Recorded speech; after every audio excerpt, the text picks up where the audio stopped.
তোমার ভুল কর্মের কারণে তুমি তোমার পরবর্তী জন্মে পশু হিসেবে জন্মগ্রহণ করবে। তুমি কি কখনো ভেবে দেখেছো কোন কর্ম একজন মানুষকে পশু জন্মে নিয়ে যায়? কোন পাপ কুকুরের পরবর্তী জন্মে নিয়ে যায়? কোন কর্ম একজন মানুষকে সাপে পরিণত করে? আর কোন পাপ একজন আত্মাকে পোকামাকড়ের গর্ভে নিয়ে যায়? এই গভীর জ্ঞান ভগবান শ্রীকৃষ্ণ নিজেই গরুর দেবকে দিয়েছিলেন। তাই আসুন আমরা এই ঐশ্বরিক কাহিনীর মাধ্যমে কর্মের এই গভীর রহস্যটি বিস্তারিতভাবে বুঝতে পারি, যাতে আমরা জানতে পারি কি করা উচিত এবং কি করা উচিত নয়। একদিন ভগবান গরু দ্বারকায় ভগবান শ্রীকৃষ্ণের কাছে এসেছিলেন। তার মুখে গভীর কৌতূহল ছিল এবং তার মনে একটি প্রশ্ন ছিল যা তাকে ভেতর থেকে অস্থির করে তুলেছিল। প্রণাম করার পর তিনি বললেন, প্রভু, আমি দেখেছি যে মৃত্যুর পর কিছু প্রাণী মানব জন্মে ফিরে আসে না। কেউ কুকুর হয়, কেউ সাপ হয়, আবার কেউ পোকামাকড়ের গর্ভে যায়। এটা দেখে আমার হৃদয় অস্থির হয়ে ওঠে। দয়া করে বলুন, কোন পাপের কারণে মানুষ পশু হিসেবে জন্মগ্রহণ করে? শ্রীকৃষ্ণ মৃদু হাসি দিয়ে গরুর দেবের দিকে তাকালেন। তার কণ্ঠস্বর শান্ত ছিল, কিন্তু তার কথায় গভীর গম্ভীরতা ছিল। তিনি বললেন, গরুর, তোমার প্রশ্নটি অত্যন্ত গুরুত্বপূর্ণ। এটি কেবল তোমার কৌতূহলের বিষয় নয়, বরং সমগ্র মানবজাতির জন্য বিবেচনার যোগ্য একটি বিষয়। কর্মের পরিণতি সূক্ষ্ম এবং বোঝা কঠিন। কিছুক্ষণ বিরতি নিয়ে শ্রীকৃষ্ণ বলতে থাকলেন, আমি সরাসরি নয়, বরং একটি গল্পের মাধ্যমে এর উত্তর দেব। এই গল্পটি প্রত্যেক ব্যক্তির জন্য উপকারী হবে, যারা তাদের কর্ম এবং তাদের পরিণতি বুঝতে চায়। এই কথা বলে শ্রীকৃষ্ণ গল্প শুরু করলেন এবং গরুর দেব মনোযোগ সহকারে শুনলেন। অনেক দিন আগের কথা, একজন ব্রাহ্মণ একটি শান্ত এবং সবুজ গ্রামে বাস করতেন। তার বাড়ি ছিল সরল, কিন্তু এটি ছিল সন্তুষ্টি এবং শান্তিতে পরিপূর্ণ। ব্রাহ্মণ বেদ ও শাস্ত্রের গভীর জ্ঞানের অধিকারী ছিলেন। তার জীবন ছিল শৃঙ্খলা, সংযম এবং ধার্মিকতার দ্বারা পরিচালিত। তার সাথে তার স্ত্রী ছিলেন, যিনি স্বভাবতই অত্যন্ত সরল, পবিত্র এবং ধার্মিক ছিলেন। তাদের জীবন পারস্পরিক শ্রদ্ধা এবং বোঝাপড়ার উপর ভিত্তি করেছিল। ব্রাহ্মণের স্ত্রী প্রতিদিন সকালে ব্রহ্ম মুহূর্তে ঘুম থেকে উঠত, স্নান করত, পরিষ্কার পোশাক পরত এবং প্রথমে তুলসী গাছে জল নিবেদন করত। প্রদীপ জ্বালানোর পর তিনি ঈশ্বরকে স্মরণ করতেন এবং মন প্রাণ দিয়ে প্রার্থনা করতেন। তার কাছে এটি কেবল একটি আচার অনুষ্ঠান ছিল না, বরং একটি ভক্তিমূলক কাজ ছিল।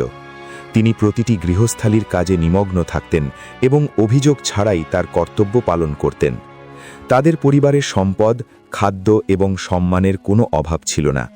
গ্রামবাসীরা ব্রাহ্মণকে সম্মান করতেন এবং কঠিন সময়ে তার কাছে পরামর্শের জন্য আসতেন। কিন্তু একটি জিনিস ছিল যা তাদের দুজনের হৃদয়কে নীরবে কুঁচকে যাচ্ছিল। তাদের কোনো সন্তান ছিল না। তাদের বিয়ের পর অনেক বছর কেটে গেছে, কিন্তু খালি উঠোন এখনও তাদের ভেতর থেকে যন্ত্রণা দিচ্ছিল। এক সন্ধ্যায় ব্রাহ্মণ তার স্ত্রীর কাছে এসে বললেন, হে প্রভু, ঈশ্বর যা করেন তা আমাদের মঙ্গলের জন্যই করেন। সম্ভবত এটি আমাদের জন্য পরীক্ষার সময়। আমাদের ধৈর্য হারানো উচিত নয় এবং প্রার্থনা চালিয়ে যাওয়া উচিত। এরপরে তারা দুজনেই আরও নিয়মিত ঈশ্বরের উপাসনা শুরু করে। ব্রাহ্মণ উপবাস করতেন, দান করতেন এবং পবিত্র স্থান পরিদর্শন করতেন। প্রতিদিন তিনি ঈশ্বরের কাছে কেবল একটি বর চেয়েছিলেন, সন্তানের জন্য নয়, জ্ঞান এবং সঠিক পথে চলার শক্তির জন্য। কিন্তু ভেতরে একটা কোমল আকাঙ্ক্ষা লুকিয়েছিল। সময় কেটে গেল, বিয়ের 7 বছর কেটে গেল। একদিন ব্রাহ্মণের স্ত্রী একটি দুর্দান্ত স্বপ্ন দেখলেন। তিনি তার ঘরে একটি ঐশ্বরিক আলো প্রবেশ করতে দেখলেন। তিনি ভীত হয়ে জেগে উঠলেন, কিন্তু তার মধ্যে এক অদ্ভুত শান্তি ছিল। কয়েকদিন পরে তিনি ব্রাহ্মণকে জানালেন যে তিনি গর্ভবতী। সেদিন ব্রাহ্মণের চোখ অশ্রুতে ভরে উঠল, কিন্তু সেগুলো কৃতজ্ঞতার অশ্রু ছিল, দুঃখের নয়। তিনি বললেন, মনে হচ্ছে ঈশ্বর আমাদের প্রার্থনা শুনেছেন। এখন আমাদের কর্তব্য আরও বেড়ে গেছে। আমাদের এই আত্মাকে সঠিক লালন পালন করতে হবে। যখন সময় এলো, তাদের একটি পুত্র সন্তানের জন্ম হলো। পুরো বাড়ি আনন্দে ভরে উঠল। বছরের পর বছর ধরে খালি থাকা উঠোনটি শিশুটির হাসিতে প্রতিধ্বনিত হলো। শিশুটিকে দেখে ব্রাহ্মণ এবং তার স্ত্রী তাদের সমস্ত ক্লান্তি এবং ব্যথা ভুলে গেলেন। তাদের কাছে শিশুটি কেবল একটি শিশু ছিল না, বরং ঈশ্বরের উপহার ছিল।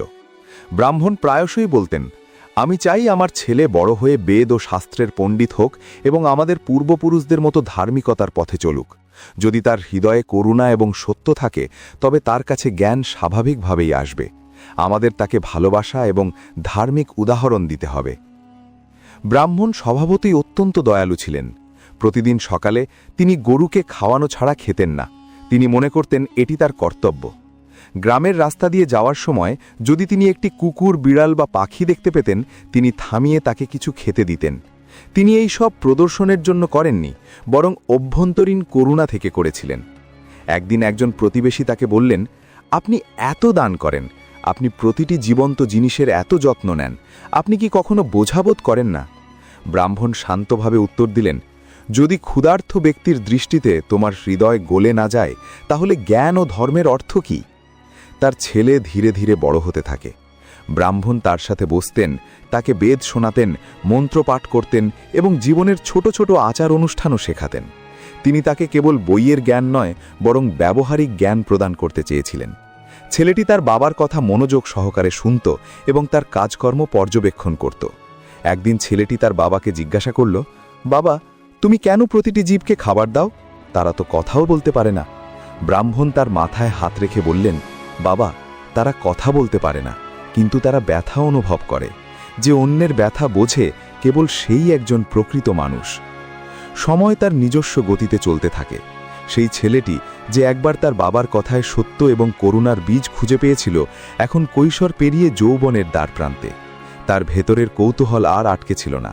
গ্রামের বাইরের পৃথিবী, নতুন মানুষ এবং নতুন অভ্যাস তাকে আকর্ষণ করতে শুরু করে। ধীরে ধীরে সে এমন এক সঙ্গমে পড়ে যেখানে ধর্ম বা মূল্যবোধের কোনো সম্মান ছিল না। প্রথম দিকে পরিবর্তনটি সূক্ষ্ম ছিল। বেদ পাঠের সময় সে তার বাবার সাথে কম বসতে শুরু করে। প্রার্থনার সময় সে অজুহাত দেখাতে শুরু করে। তার মায়ের কথা তার কাছে বোঝার মতো মনে হতে শুরু করে। ব্রাহ্মণ এই সব দেখেছিলেন, কিন্তু তিনি ধৈর্য ধরেছিলেন। তিনি আত্মবিশ্বাসী ছিলেন যে তার ছেলে, যদিও তার পথ থেকে বিচ্যুত হয়েছিল, ফিরে আসবে। একদিন ব্রাহ্মণ শান্ত কণ্ঠে তার ছেলেকে বললেন, বাবা, আমি দেখতে পাচ্ছি যে এখন তোমার মন পড়াশোনা বা ধ্যানের দিকে মনোযোগী নয়। আমাকে বলো, তুমি কি কষ্ট পাচ্ছ নাকি আমরা ভুল করেছি? ছেলে উদাসীনভাবে উত্তর দিল, বাবা, তুমি কেন সব কিছুকে ধর্ম এবং নিয়মের সাথে যুক্ত করো? আজকের পৃথিবী ভিন্ন, সর্বদা শাস্ত্রে ডুবে থাকা জীবন নয়। আমি নিজের মতো করে বাঁচতে চাই। মা এ কথা শুনে কষ্ট পেলেন। চিন্তিত হয়ে বললেন, বাবা, নিজের মতো করে জীবনযাপন করায় কোনো দোষ নেই, কিন্তু সঠিক ও ভুলের পার্থক্য জানাও গুরুত্বপূর্ণ। আমরা তোমাকে বাধা দিচ্ছি না, আমরা কেবল তোমাকে পতন থেকে রক্ষা করতে চাই। কিন্তু গান ও ছেলের কানে পৌঁছত না। সে গভীর রাতে বাইরে থাকতে শুরু করে। তার নতুন বন্ধুরা তাকে গ্রামে নিয়ে যেত, যেখানে নেশা এবং মাংস খাওয়া সাধারণ ছিল। যে ছেলে একসময় গরু, আখির দিকে ভালোবাসার সাথে তাকাত, এখন সে তাদের হেসে উড়িয়ে দিত। একদিন রাতে সে মাতাল হয়ে বাড়ি ফিরে এলো। দুলছিল, তার পোশাক এলোমেলো ছিল এবং তার চোখে মদের লালচে ভাব স্পষ্ট দেখা যাচ্ছিল। এই দৃশ্য দেখে ব্রাহ্মণের হৃদয় কেঁপে উঠল। সে কোনো কঠোর কথা বলল না, তবে তার কণ্ঠে গভীর যন্ত্রণা ছিল। বাবা, এই পথ তোমাকে কোথায় নিয়ে যাবে? আমি তোমাকে সত্য এবং সংযম শিখিয়েছি। তোমার কর্ম কেবল তোমাকে নয়, তোমার পুরো বংশকে প্রভাবিত করবে। ছেলে হেসে বলল, বাবা, তুমি অতীতে বাস করো। জীবন একবারই দেওয়া হয়। যদি তুমি তোমার মনের কথা মতো না বাঁচো, তাহলে এমন জীবনের কী লাভ? তার কথাগুলো তার বাবা মায়ের হৃদয়ে বিদ্ধ করে। তবুও তারা চুপ করে রইল। তারা মনে করেছিল যে রাগ নয়, ভালোবাসাই সমস্যার সমাধান করতে পারে। কিন্তু সময়ের সাথে সাথে ছেলের আচরণ আরও কঠোর হয়ে ওঠে। সে তার বাবা মায়ের কথা প্রকাশ্যে অসম্মান করতে শুরু করে। যখনই তাকে পরামর্শ দেওয়া হতো, সে তাদের ঠাট্টা করে বাড়ি থেকে বেরিয়ে যেত। একদিন তার বন্ধুরা কথা বলছিল। এক বন্ধু দ্বিধাগ্রস্তভাবে বলল, তোমার বাবাকে গ্রামে পবিত্রতা ও ধার্মিকতার প্রতীক হিসেবে বিবেচনা করা হয়। তুমি এই সব করো, কিন্তু তুমি কখনো দোষী বোধ করো না। ছেলেটি এক গ্লাস ওয়াইন তুলে উত্তর দিল, তোমার বাবার জীবন তাদের, আমার জীবন আমার। আমি তাদের মতো হয়ে আমার যৌবন নষ্ট করতে চাই না। তার হাসিতে গর্ব ছিল এবং চোখে অহংকার ছিল। সে ভুলে গিয়েছিল যে স্বাধীনতা এবং বেপরোয়াতার মধ্যে পার্থক্য রয়েছে। এদিকে বাড়িতে তার মা প্রতি রাতে প্রদীপের সামনে বসে প্রার্থনা করতেন। তার কথাগুলো নীরব ছিল, কিন্তু তার চোখের জল অনেক কিছু বলে দিচ্ছিল। এক সন্ধ্যায় ব্রাহ্মণ শেষবারের মতো চেষ্টা করার সিদ্ধান্ত নিলেন। তিনি তার ছেলেকে তার পাশে বসালেন এবং গম্ভীর স্বরে বললেন, আমি তোমাকে আদেশ দিচ্ছি না, আমি কেবল অভিজ্ঞতা থেকে বলছি, আজ যে কাজগুলো সুখ এনে দেয় তা আগামী দিনে ব্যথা হিসেবে ফিরে আসে। ছেলে বিরক্ত হয়ে উত্তর দিল, তুমি সবসময় ভবিষ্যতের কথা বলো, আমি বর্তমানে বাস করি, আমি ধর্মোপদেশ চাই না, আমি আমার স্বাধীনতা চাই। সেই রাতে ব্রাহ্মণ অনেকক্ষণ জেগে রইলেন। তিনি নিজের কর্মকাণ্ড নিয়ে ভাবতে শুরু করলেন। তার লালন পালনে কি কোনো অভাব ছিল? খুব বেশি ভালোবাসা ছিল নাকি খুব কম শাসন ছিল? তার মধ্যে এক অজানা ভয় জন্মাতে শুরু করল, যেন আগামী সময়গুলো একটি কঠোর পরীক্ষা হতে চলেছে। ছেলে এখন সম্পূর্ণরূপে খারাপ সঙ্গমে ডুবে গেছে। মাংস এবং মদ তার জন্য স্বাভাবিক হয়ে গেছে। পরিবারের মর্যাদা, তার মায়ের ভালোবাসা এবং তার বাবার তপস্যা সবকিছুই তার কাছে অর্থহীন হয়ে উঠছিল। তিনি যুক্তি দিয়ে তার কর্মকাণ্ডকে ন্যায্যতা দিয়েছিলেন, কিন্তু ভেতর ভেতরে এমন একটি শূন্যতা ছিল যা তিনি মেনে নিতে অস্বীকার করেছিলেন। সময়ের সাথে সাথে ব্রাহ্মণের ছেলের নেশা আরও বেড়ে গেল। মদ্যপান, মাংস এবং অশ্লীলতা অভ্যাস নয়, বরং প্রয়োজনে পরিণত হয়েছিল। কিন্তু তার নিজস্ব কোনো আয় ছিল না। এখনও পর্যন্ত সে যা কিছু করত তা তার বাবার সম্পদের ওপর নির্ভর করত। ধীরে ধীরে ব্রাহ্মণের পরিবারের সমস্ত সঞ্চিত সম্পদ তার নিজের খারাপ অভ্যাসের ওপর নষ্ট হয়ে গেল। যে বাড়িটি একসময় সন্তুষ্টি এবং সরলতার প্রতীক ছিল, এখন তা দারিদ্র্যে আচ্ছন্ন হয়ে গেল।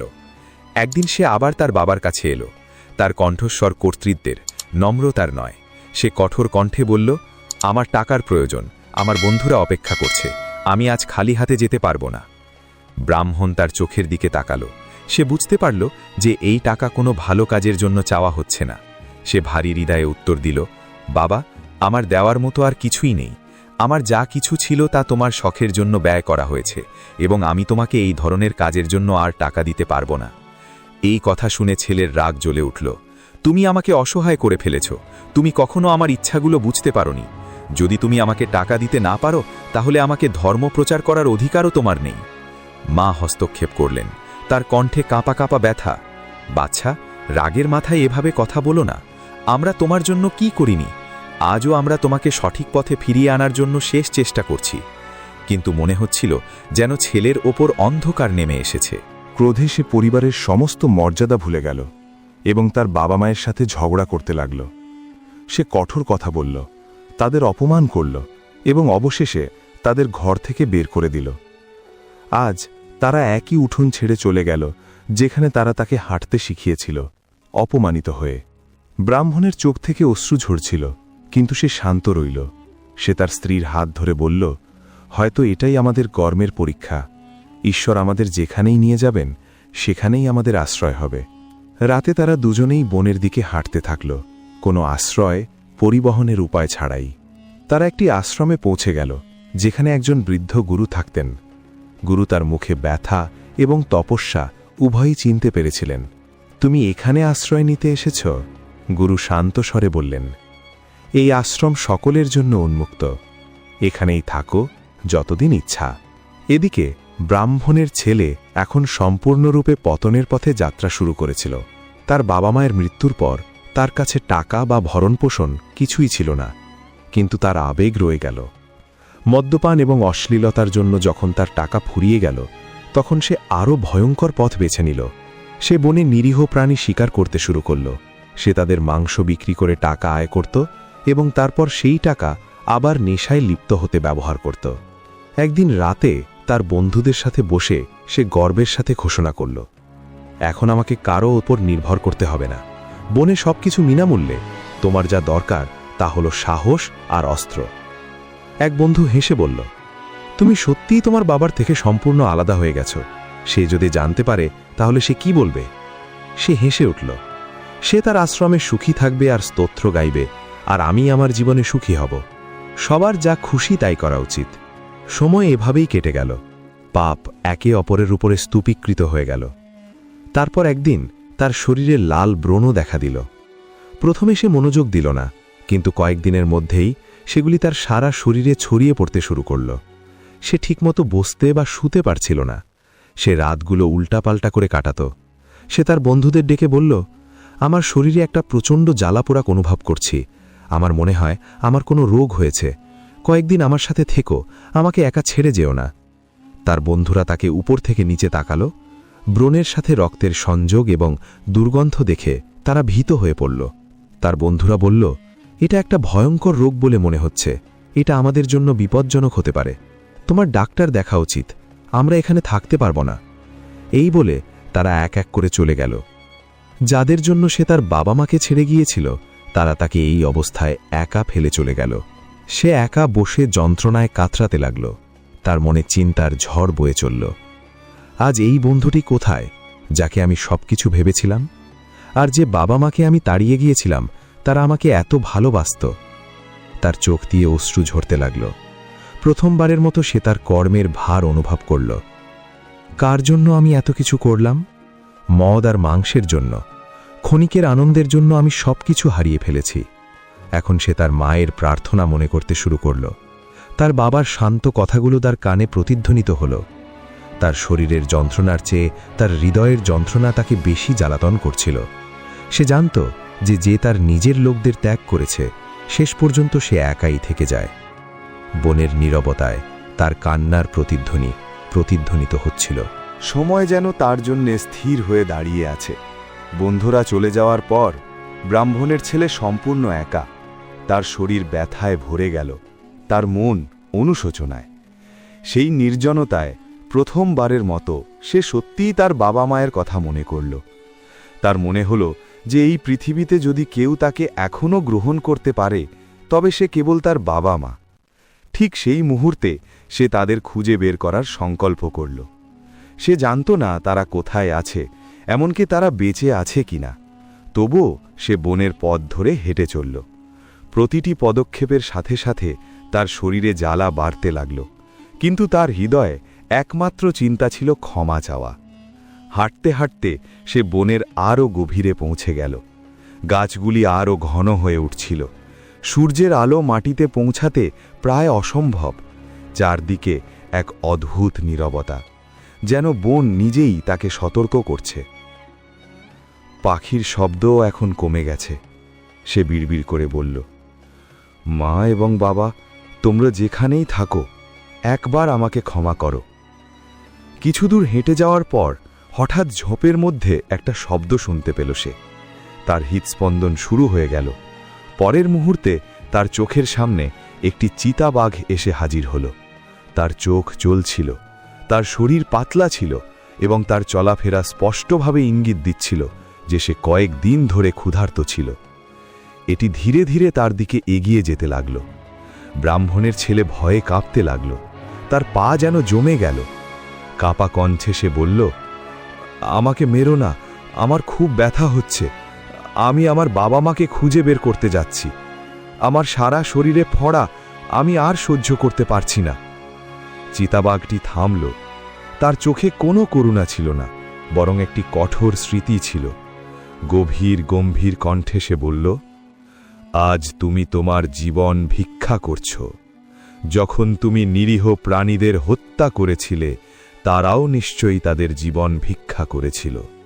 তুমি তখন তাদের ব্যথা শোনোনি। ছেলেটির চোখে জল এসে গেল। সে বলল, আমি পাপ করেছি, আমি অজ্ঞ ছিলাম। আমি ভাবতেই পারিনি যে এই সব এত ভয়াবহ পরিণতির দিকে নিয়ে যাবে। চিতাবাঘ এক পায়ে গিয়ে বলল, অজ্ঞতাকে অজুহাত হিসেবে ব্যবহার করো না। তুমি ঠিক মিথ্যা জানো।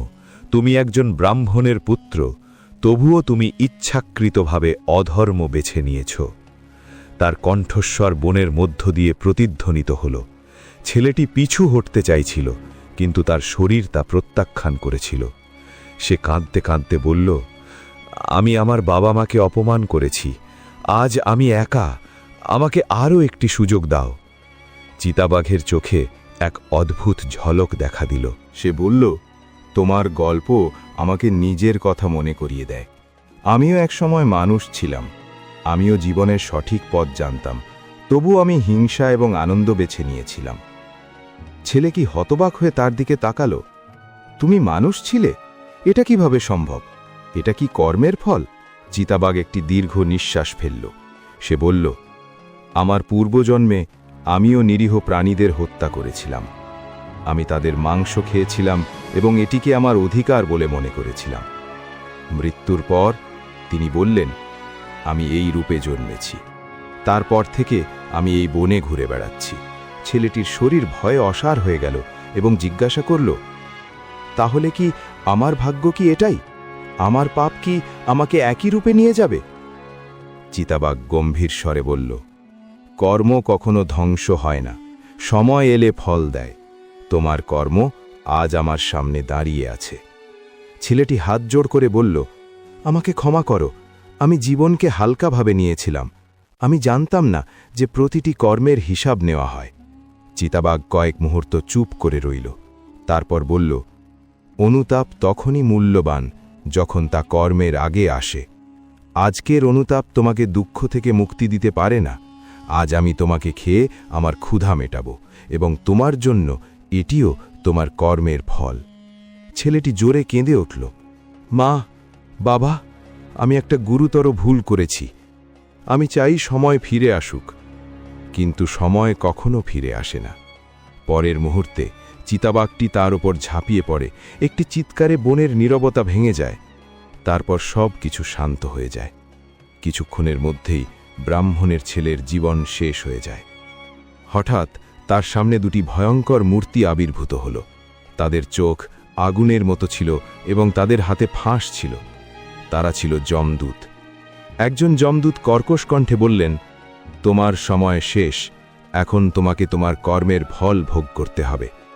যমপুরীতে এসো, যেখানে ধর্মরাজ তোমার জন্য অপেক্ষা করছে। ছেলেটির আত্মা কেঁপে উঠল, আমি আর সুযোগ পাব না? আমি অনুতপ্ত হয়েছি, এখনো কি আর কোনো পথ বাকি আছে?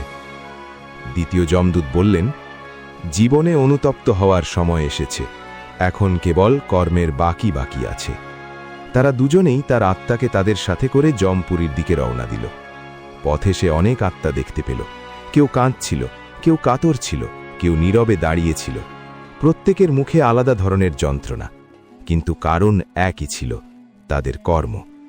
কিছুক্ষণের মধ্যেই তারা যমপুরীতে পৌঁছে গেল। সেখানকার পরিবেশ গম্ভীর হয়ে উঠল।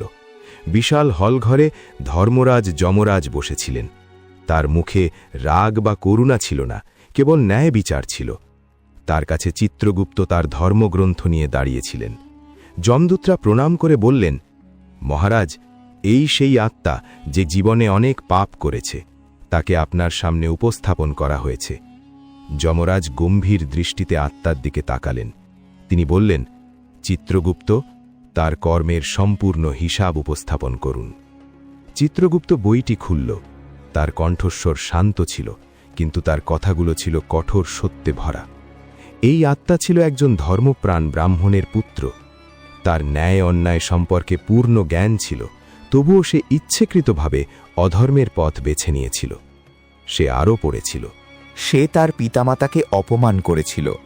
সে তাদের সম্পদ, নেশা এবং বিলাসিতায় উড়িয়ে ফেলেছিল। সে নিরীহ পশুদের হত্যা করেছিল এবং তাদের মাংস বিক্রি করেছিল। পরিণাম ইতিমধ্যেই স্পষ্ট হয়ে ওঠার পর সে দেরিতে অনুতপ্ত হয়েছিল। আত্মা মাথা নিচু করে দাঁড়িয়েছিল। মহারাজ, আত্মা বলল, আমি একটি গুরুতর ভুল করেছি। আমি স্বীকার করছি যে আমার কর্ম ভুল ছিল। আমি যে শাস্তিই পাব না কেন, আমি তা বহন করতে প্রস্তুত। যমরাজের কণ্ঠস্বর প্রতিধ্বনিত হল, ন্যায় বিচার গ্রহণ করা ধার্মিকতার দিকে প্রথম পদক্ষেপ, কিন্তু এটি তোমার কর্ম মুছে ফেলতে পারে না। তোমাকে প্রতিটি কর্মের পরিণতি ভোগ করতে হবে। তিনি কয়েক মুহূর্ত চুপ করে রইলেন। তারপর তিনি বললেন, তুমি তোমার জীবনে বোবা প্রাণীদের যন্ত্রণা দিয়েছ। এখন তোমাকে সেই রাজ্যে সেই যন্ত্রণা নিজেকে অনুভব করতে হবে। যমরাজ ঘোষণা করলেন, প্রথমে তোমাকে সাপের জীবন দেওয়া হয়েছে, এরপর তুমি কুকুর, ব্যাঙ এবং পোকামাকড়ের জীবনেও জন্মগ্রহণ করবে, যে জীবন ভয়, ক্ষুধা এবং অবজ্ঞার নিত্যসঙ্গী। আত্মা কেঁপে উঠল, এই শাস্তি কি কখনো শেষ হবে? আমি কি আবার মানুষ হয়ে জন্মগ্রহণ করব? যমরাজ উত্তর দিলেন, যখন তোমার সঞ্চিত কর্ম শেষ হয়ে যাবে, কেবল তখনই সামনের পথ খুলে যাবে। এই যাত্রা দীর্ঘ কিন্তু ন্যায্য। যমের দূতেরা তাকে সাপের জীবনে পাঠিয়ে দিলেন। পরের মুহূর্তে সে নিজেকে পৃথিবীতে সাপের মতো অনুভব করতে শুরু করল। তার কোনো ভাষা ছিল না, কোনো অভিব্যক্তি ছিল না, কেবল ভয় এবং ক্ষুধা ছিল। প্রতিটি মুহূর্তে সে মানুষের কাছ থেকে বিপদে ছিল। প্রতিটি প্রাণী তাকে হত্যা করার জন্য প্রস্তুত ছিল। সাপের গর্ভে সে প্রথমবারের মতো বুঝতে পেরেছিল ভয় কী। পাথরের নিচে লুকিয়ে থাকা, খাবারের জন্য লড়াই করা এবং প্রতি মুহূর্তে মৃত্যুর ভয়। তার পূর্ববর্তী জীবনের নিষ্ঠুরতা তার কাছে স্পষ্ট হয়ে ওঠে। সময়ের সাথে সাথে যখন সেই জীবনের পরিণতি পূর্ণ হয়, তখন তাকে অন্য জীবনে পাঠানো হয়। কখনো সে কুকুর হয়ে ওঠে, যেখানে সে নির্যাতন এবং ক্ষুধার মুখোমুখি হয়।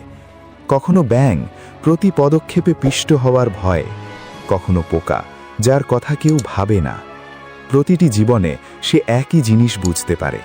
সে অন্যদের ওপর যে যন্ত্রণা দিয়েছিল তা এখন তার অভিজ্ঞতা হয়ে উঠেছে। ধীরে ধীরে তার চেতনা পরিমক্ক হতে শুরু করে। তার বাবা মায়ের প্রতি ভালোবাসা, তার বাবার করুণা এবং তার মায়ের প্রার্থনা স্পষ্ট হয়ে ওঠে তাকে। কিন্তু এখন কোনো শব্দ ছিল না, ছিল কেবল অভিজ্ঞতা। গল্পটি বর্ণনা করার পর শ্রীকৃষ্ণ কয়েক মুহূর্ত নীরব থাকলেন। তারপর তিনি বলতে থাকলেন, মানুষ কেন পশুর জীবন লাভ করবে তার অনেক কারণ রয়েছে। প্রথম কারণ হল নৃশংস হিংস্রতা এবং নিষ্ঠুরতা। যে ব্যক্তি কোনো প্রয়োজন ছাড়াই কেবল স্বাদ, মজা বা বিনোদনের জন্য পশু পাখি হত্যা করে এবং অন্যের কষ্ট অনুভব করে না, তার আত্মাকে সেই হিংস্রতার সাথে যুক্ত পশু গর্ভে যেতে হয়। এই ধরনের কর্ম করুণা বর্জিত, এবং করুণা ছাড়া একজন মানুষ থাকতে পারে না। তারপর শ্রীকৃষ্ণ বলতে থাকলেন, দ্বিতীয় কারণ হল লোভ এবং খাদ্যে আত্মনিয়ন্ত্রণের অভাব। যে ব্যক্তি কেবল জিভের আনন্দের জন্য বেঁচে থাকে, খাওয়া দাওয়ার কোনো সীমা থাকে না এবং বিবেচনা ত্যাগ করে, সে এমন একটি গর্ভ পায় যেখানে বুদ্ধি থাকে না, কেবল ক্ষুধা এবং প্রবৃত্তি থাকে। একজন মানুষের খাদ্য খাওয়া উচিত, খাদ্য মানুষের উপর আত্মকর্তৃত্ব করা উচিত নয়। তৃতীয় বিষয়ে তিনি বলেন, তৃতীয় কারণ হল কাম, কামনায় নিমজ্জিত জীবন। যে আত্মা পুরুষ ও নারীর প্রতি শ্রদ্ধা ভুলে যায় এবং কামকে জীবনের একমাত্র লক্ষ্য করে, কিন্তু অশ্লীলতা, ছলনা এবং আনন্দে লিপ্ত হয়, সেই আত্মা এমন জন্ম লাভ করে যেখানে বিচক্ষণতা হারিয়ে যায় এবং কেবল প্রবৃত্তি অবশিষ্ট থাকে। যদি কামকে নিয়ন্ত্রণ না করা হয়, তাহলে আত্মা অধঃপতিত হয়। গরুর দেব মনোযোগ সহকারে শুনছিলেন। শ্রীকৃষ্ণ আরও বলেন, চতুর্থ কারণ হল পিতামাতা এবং গুরুদের প্রতি অসম্মান, যাদের কাছ থেকে সে জীবন, মূল্যবোধ এবং নির্দেশনা পেয়েছিল। যদি কোনো মানুষ তাদের অসম্মান করে এবং তাদের সেবা করা থেকে বিরত থাকে, তবে তাকে অকৃতজ্ঞতা বলা হয়। সেই আত্মা এমন পশু জন্ম পায় যেখানে সেবা প্রয়োজন কিন্তু সম্মান প্রাপ্ত হয় না। অবশেষে শ্রীকৃষ্ণ বলেন, পঞ্চম কারণ হল অহংকার। যে ব্যক্তি সম্পদ, ক্ষমতা, জ্ঞান বা পদমর্যাদার অহংকারে অন্যদের তুচ্ছ করতে শুরু করে এবং দরিদ্র ও দুর্বলদের উপহাস করতে শুরু করে, সে সেই জন্মই পায় যা সে তুচ্ছ করেছিল, যাতে সে অহংকারের পরিণতি ভোগ করতে পারে। শ্রীকৃষ্ণ এই বলে শেষ করেন, গরুর পশু জন্ম কেবল শাস্তি নয়, এটি আত্মার জন্য একটি শিক্ষা। মানব জন্ম হল সর্বশ্রেষ্ঠ সুযোগ। যারা করুণা, সংযম এবং নম্রতার সাথে এটিকে জীবনযাপন করে, তারাই এই চক্র থেকে মুক্তি পেতে পারে। গরুর প্রণাম করলেন। তিনি বললেন, প্রভু, আজ আপনি কর্ম এবং করুণার প্রকৃত অর্থ ব্যাখ্যা করেছেন। বন্ধুরা, যদি আপনি এই গল্পটি উপভোগ করেন, তাহলে দয়া করে ভিডিওটি লাইক এবং শেয়ার করুন এবং ধর্ম এবং কর্ম সম্পর্কিত আরও গল্পের জন্য চ্যানেলটি সাবস্ক্রাইব করুন। মন্তব্যে জয় শ্রীকৃষ্ণ লিখুন।